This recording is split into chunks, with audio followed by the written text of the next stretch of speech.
Hello, you're welcome. Today we're going to evaluate the following given integral. The integral of 1 all over x plus square root of 1 minus x squared dx. At first, I thought this is going to be an easy integral, but this integral looks very cool and it's a little bit difficult. We just need to find out the tricks, okay? So let's call this integral I.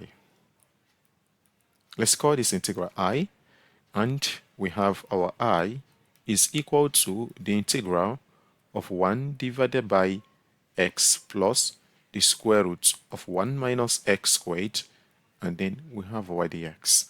Now let's go ahead and make the following nice trigonometric substitutions. So we're going to let x equals sine of theta. Now differentiate both sides, we get dx is just equal to the cosine of theta and then the theta. Okay, now our I is going to be equal to the integral. So this is going to be 1 divided by, so x is sine of theta, then plus, right? So plus, so sorry for that. Okay, so plus the square root of 1 minus sine squared theta, and here we have cosine of theta and then the theta. So this is going to be equal to the integral. So up here we have just the cosine of theta and then divided by, so here we have sine theta plus the square root of 1 minus sine squared theta is giving us cosine squared of theta, and here we have our d theta, right?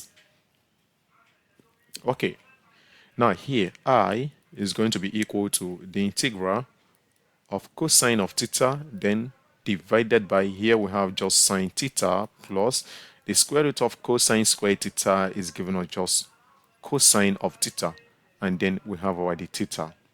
This is really cool. Okay, now what is next to do? Now let us recall from this identity that we have this nice identity to make use of here. We have that the sine theta plus cosine of theta is equal to the square root of 2 times the cosine of pi by 4 minus theta. This is awesome, right? So we're going to use this nice trigonometric identity at the denominator, and this becomes the integral of cosine of theta then divided by, so this is going to be square root of 2 multiplied by the cosine of pi by 4 minus theta, and then we have our d theta. Now again we have another nice substitution to make here.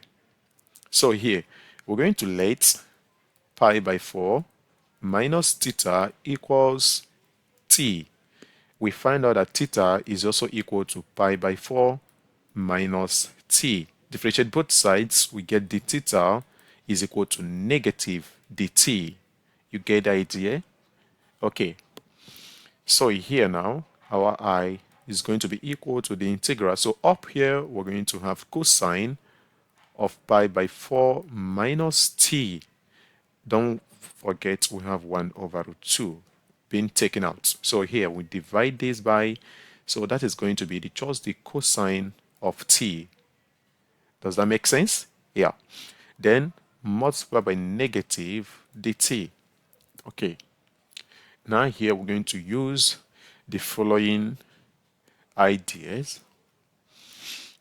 So we have from trigonometry that the cosine of a minus b, right? Okay, that this is equal to the cosine of a multiply cosine of b plus the sine of a multiplied by the sine of b. This is really cool. So using this identity or this idea, our I is going to be equal to 1 by root 2. Don't forget our negative should be outside. Then multiply by the integral. So up there we're going to have cosine of pi by 4 multiply by cosine of t plus sine of pi by 4 multiply by sine of t. The whole of this is being divided by the cosine of t. That is cost. That's amazing, right? Okay, so time to split the denominator. Here, I is going to be equal to -1 by root 2. Then multiply by the integral of, this is cosine of pi by 4 cost. Oh my god, why do you call it cost? I just prefer to call it that way. Okay, here we divided by cost, and then with the negative sign and 1 by root 2, this is, we have just the t here, and again -1 by root 2. Sorry for that. So here, multiply by sine of pi by 4, then since, oh my god, divided by our cost, and then dt. Oh my god. So we have some nice cancellations going on, right? So here, cost cancel cost, and that's all. And then don't forget that the cosine of pi by 4 is same with the sine of pi by 4, which is giving us root 2 by 2.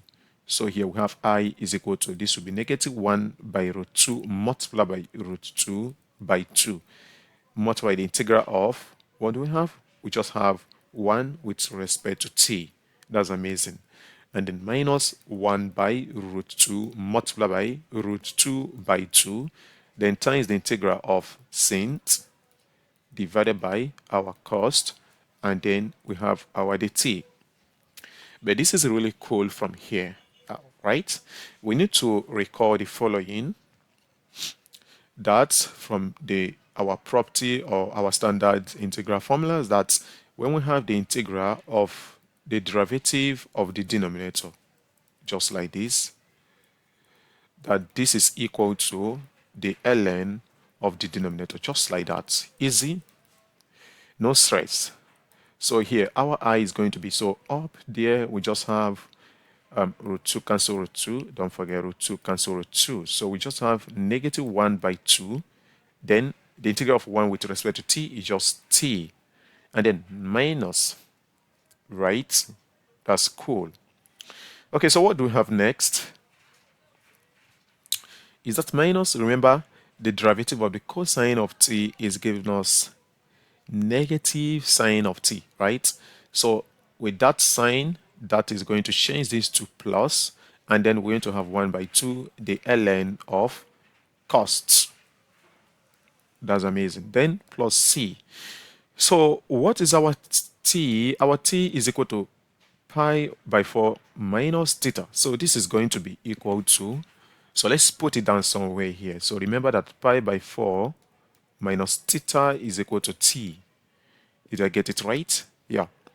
So here our I is going to be equal to, this should be -1 by 2, then t, which is pi by 4 minus theta, and then this is going to be plus 1 by 2, the ln of cosine of pi by 4 minus theta, right? And then we have our plus c. Okay. So what do we do from here? What exactly do we do from here? Okay, so let us open up this bracket. We're going to have theta by 2, then minus pi by 8.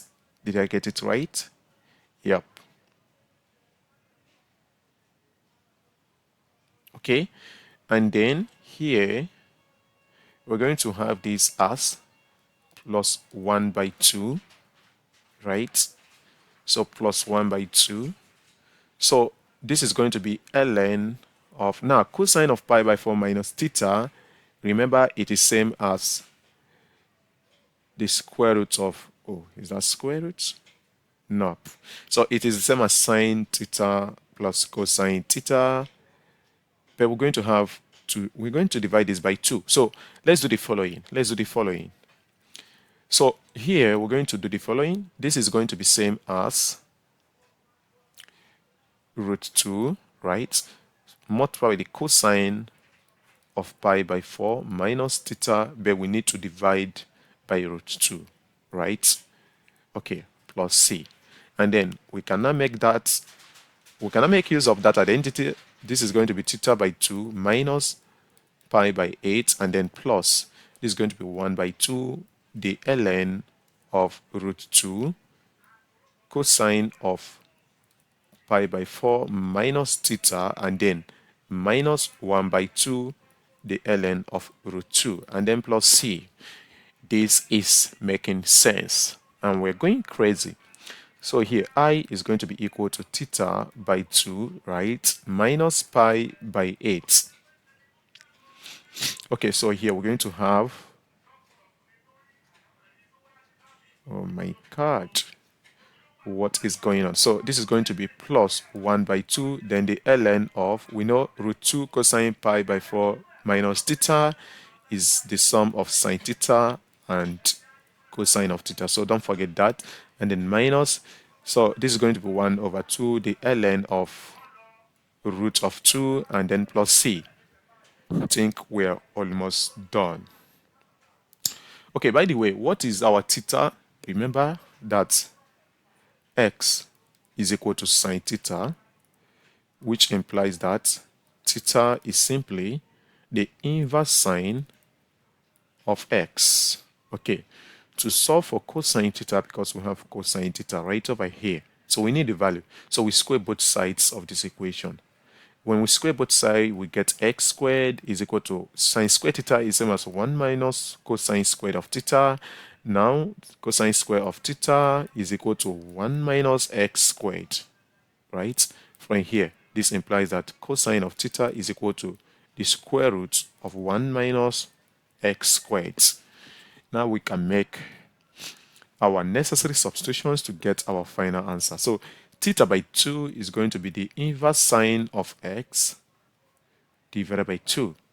And then minus, here we have just pi by 8. Are we getting it? Here, don't forget we have plus, then 1 by 2, then the ln of, don't forget sine theta is equal to x, just x, and then plus cosine of theta is equal to square root of 1 minus x squared, and then don't forget we have minus 1 by 2 the ln of root of 2, and then plus c. Oh my god, this is crazy. If you really enjoyed this video, please do well to support the channel by subscribing. Don't forget to subscribe, also like, comment and share.